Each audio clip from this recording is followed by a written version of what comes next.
નમસ્કાર મિત્રો, આજની વિડીયોમાં વાત કરીશું સૌથી મોટા સમાચારની। સૌપ્રથમ વાત કરીએ તો હાઈ એલર્ટ હેલ્પલાઇન નંબર નોંધી લો। વડોદરામાં ભારે વરસાદે જનજીવન ખોરવી નાખ્યું છે। વડોદરામાં અત્યાર સુધીમાં 14 ઇંચ વરસાદ નોંધાઈ ગયો છે। વિશ્વામિત્રી નદીનું જળ સપાટી 29.13 ફૂટે પહોંચી ગઈ છે।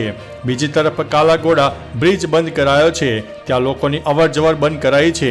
વડોદરામાં ઇમરજન્સી હેલ્પલાઇન નંબર પણ જાહેર કરવામાં આવ્યા છે। વડોદરા કોર્પોરેશને 1800-233-0265 ફ્લડ કંટ્રોલ રૂમમાં 0265 242592 NDRF માટે 97 110 77 372 એનિમલ હેલ્પલાઇન વી કેર માટે 94 090 27 166 નંબર જાહેર કર્યો છે। મિત્રો, અન્ય મહત્વના સમાચારની વાત કરીએ તો વરસાદનો કહેર, આજે પણ શાળા કોલેજો બંધ। વડોદરામાં વરસાદનો કહેર જોવા મળી રહ્યો છે। એક તરફ વિશ્વામિત્રી નદી ભયજનક સપાટી નજીક પહોંચી ગઈ છે, તો બીજી તરફ તંત્રએ ફસાયેલા લોકોને બચાવી રહ્યું છે। આ વચ્ચે મોટો નિર્ણય લેવાયો છે। આજે શુક્રવારે પણ વડોદરામાં શાળા અને કોલેજો બંધ રહેશે। હવામાન વિભાગે વડોદરામાં અતિભારે વરસાદની આગાહી વ્યક્ત કરી છે। નોંધનીય છે કે ભારે વરસાદના પગલે વડોદરામાં શાળા કોલેજો ગઈકાલે પણ બંધ હતી અને આજે પણ બંધ રહેશે। મિત્રો, અન્ય મહત્વના સમાચારની વાત કરીએ તો ભોજ શાળા પર હવે જૈન સમુદાયે કર્યો છે દાવો। હિન્દુ અને મુસ્લિમ સમુદાયો બાદ જૈન સમુદાયે પણ મધ્યપ્રદેશના ધાર જિલ્લામાં આવેલી ભોજ શાળા પર દાવો કર્યો છે। આ મામલે જૈન સમાજે સુપ્રીમ કોર્ટમાં અરજી કરી છે। હિન્દુ અને મુસ્લિમ પક્ષ તરફથી સુપ્રીમ કોર્ટમાં 2 અરજીઓ દાખલ કરવામાં આવી છે। જૈન સમુદાયનો દાવો છે કે 1875માં ભોજ શાળામાં ખોદકામ દરમિયાન જૈન યક્ષિણી અંબિકાની મૂર્તિ મળી આવી હતી। તે પ્રતિમા હાલમાં બ્રિટિશ મ્યુઝિયમમાં સુરક્ષિત છે। મિત્રો, અન્ય મહત્વના સમાચારની વાત કરીએ તો કચ્છમાં રિન્યુએબલ એનર્જીને લગતા પ્રોજેક્ટ સ્થપાશે। કચ્છ વિસ્તારમાં મોટા પાયે રિન્યુએબલ એનર્જીને લગતા પ્રોજેક્ટ સ્થપાઈ રહ્યા છે। તેના કારણે કચ્છ રણ અભયારણ્ય અને ગુડખર અભયારણ્ય વિસ્તારમાંથી તેની ટ્રાન્સમિશન લાઇનો પસાર કરવી પડે તેમ હોય, જીવસૃષ્ટિને નુકસાન ન થાય તે માટે રિન્યુએબલ એનર્જીને લગતા પાર્કની તમામ ટ્રાન્સમિશન લાઇનો એક જ ચોક્કસ કોરિડોર નક્કી કરાશે। મિત્રો, અન્ય મહત્વના સમાચારની વાત કરીએ તો આવી ગઈ નવી આગાહી। વરસાદી માહોલ વચ્ચે નવી આગાહી સામે આવી છે। હવામાન વિભાગે જણાવ્યું છે કે ગુજરાતમાં આવનારા 5 દિવસ વરસાદી માહોલ યથાવત રહેશે। ઓફશોર ટ્રફ અને સિયર ઝોનના કારણે ઉત્તર ગુજરાતમાં ભારે વરસાદની સંભાવના છે। સાબરકાંઠા, બનાસકાંઠા ઉપરાંત અમદાવાદ અને ગાંધીનગરમાં પણ સારો વરસાદ પડી શકે છે। મળતા અહેવાલ મુજબ સામાન્ય રીતે જે વરસાદ વરસે છે તેના કરતાં આ વર્ષે અત્યાર સુધીમાં 28% વધુ વરસાદ નોંધાઈ ગયો છે। મિત્રો, અન્ય મહત્વના સમાચારની વાત કરીએ તો નીટનું સુધારેલું પરિણામ જાહેર થયું છે। સુપ્રીમના આદેશ બાદ નીટનું સુધારેલું પરિણામ જાહેર થયું છે। નીટ NTA-online.in અને exam.nta.ac.in એટલે કે નીટ પરથી આ નવું સ્કોરબોર્ડ ડાઉનલોડ કરી શકે છે। પ્રશ્ન નંબર 19ના 2 જવાબને બદલે 1 જવાબ આપવાના સુપ્રીમ કોર્ટના નિર્ણયને કારણે લગભગ 4.20 લાખ ઉમેદવારોના 5 માર્ક્સ ઓછા થયા છે, જેથી લાખો વિદ્યાર્થીઓના રેન્કિંગમાં પણ ફેરફાર થયો છે। હજુ મેરિટ લિસ્ટ બહાર નથી પડ્યું। ટોપર્સની યાદી થોડા સમયમાં જાહેર થઈ શકે છે। મિત્રો, અન્ય મહત્વના સમાચારની વાત કરીએ તો મહેસાણા અને પાલનપુર વચ્ચે ડબલ લાઇન કામને લીધે ટ્રેન પ્રભાવિત થઈ છે।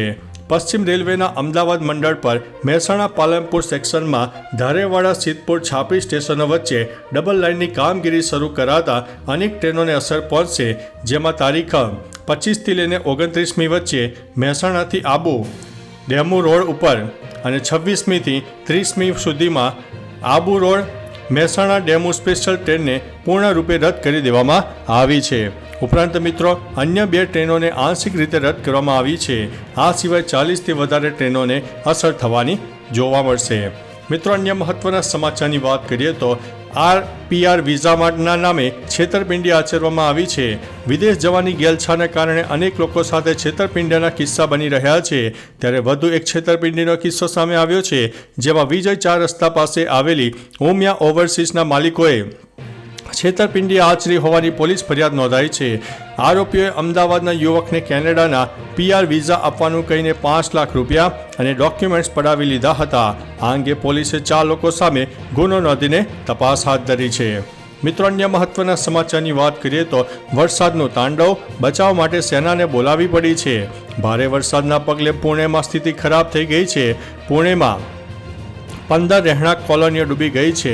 લાઇટ અને પાણી નથી. અત્યાર સુધીમાં 4 લોકોના મોત થયા છે. રસ્તાઓ, શેરીઓ, મકાનો બધું જ પાણીના પૂરમાં ડૂબી ગયું છે. પૂરથી ખરાબ રીતે પ્રભાવિત સિંહગઢ રોડ વિસ્તારમાં સેનાની 2 ટુકડીઓ તૈનાત કરવામાં આવી છે. આ ઉપરાંત NDRF, ફાયર વિભાગ દ્વારા પણ બચાવ કામગીરી શરૂ છે. હવાઈ રેસ્ક્યુની તૈયારીઓ પણ ચાલી રહી છે. મિત્રો, અન્ય મહત્વના સમાચારની વાત કરીએ તો રશિયન ચીન બોમ્બર એરક્રાફ્ટ અમેરિકન સરહદની નજીક આવ્યા છે. ચૂંટણી પહેલા અમેરિકા લીડરલેસ હોય તેવું લાગી રહ્યું છે. રાષ્ટ્રપતિ જો બાઇડન તેમની બગડતી તબિયતથી ચિંતિત છે. એવું લાગે છે કે દરેક વ્યક્તિ આંતરિક સમસ્યામાં ફસાઈ જાય છે. આવી સ્થિતિમાં તેના હરીફ દેશોએ અમેરિકા સામે મોરચો ખોલ્યો છે. અહેવાલો અનુસાર 2 રશિયન બોમ્બર Tu-95 અને 2 ચીની લશ્કરી એરક્રાફ્ટ S-6 અમેરિકાની નજીક એક સાથે ચક્કર લગાવી રહ્યા છે, જેનાથી ભયનો માહોલ પણ સર્જાઈ ગયો છે. મિત્રો, અન્ય મહત્વના સમાચારની વાત કરીએ તો અભિનવ બિંદ્રાને ઓલિમ્પિક્સનો સર્વોચ્ચ એવોર્ડ મળનારો છે. ઓલિમ્પિકમાં વ્યક્તિ ઇવેન્ટમાં ભારતનો પ્રથમ ગોલ્ડ મેડલ જીતનાર અભિનવ બિંદ્રાને ઇન્ટરનેશનલ ઓલિમ્પિક કમિટી દ્વારા ઓલિમ્પિક ઓર્ડરથી સન્માનિત કરવામાં આવશે. જણાવી દઈએ કે બિંદ્રાને ઓલિમ્પિકમાં તેમના ઉત્કૃષ્ટ યોગદાન માટે સન્માનિત કરવામાં આવશે. ઓલિમ્પિકના સમાપનના એક દિવસ પહેલા 10 ઓગસ્ટે પેરિસમાં 142માં IOC સત્ર દરમિયાન તેને આ સન્માન આપવામાં આવનારું છે. મિત્રો, અન્ય મહત્વના સમાચારની વાત કરીએ તો સહારાના રોકાણકારો માટે મોટા સમાચાર સામે આવ્યા છે. સહકારી મંત્રી અમિત શાહે રાજ્યસભામાં જણાવ્યું છે કે આ વર્ષે 16 જુલાઈ સુધીમાં સહારા જૂથની સહકારી મંડળીઓના 4.2 લાખથી વધુ થાપણદારોને 362.91 કરોડ રૂપિયા ચૂકવવામાં આવ્યા છે. ઉલ્લેખનીય છે કે 29 માર્ચ 2023ના રોજ સુપ્રીમ કોર્ટના આદેશ બાદ પોર્ટલ શરૂ કરાયો હતો, જેના પર અરજી કર્યા બાદ હાલમાં સરકાર દરેક રોકાણકારને વધુમાં વધુ 10,000 રૂપિયા ચૂકવી રહી છે. સહારાના લગભગ 10 કરોડ રોકાણકારોના નાણાં ફસાયેલા છે. તો ચાલો મિત્રો, ફરીથી દેશ અને દુનિયાના સુપરફાસ્ટ સમાચાર લઈને મળતા રહીશો. ત્યાં સુધી અમને રજા આપશો. નમસ્તે.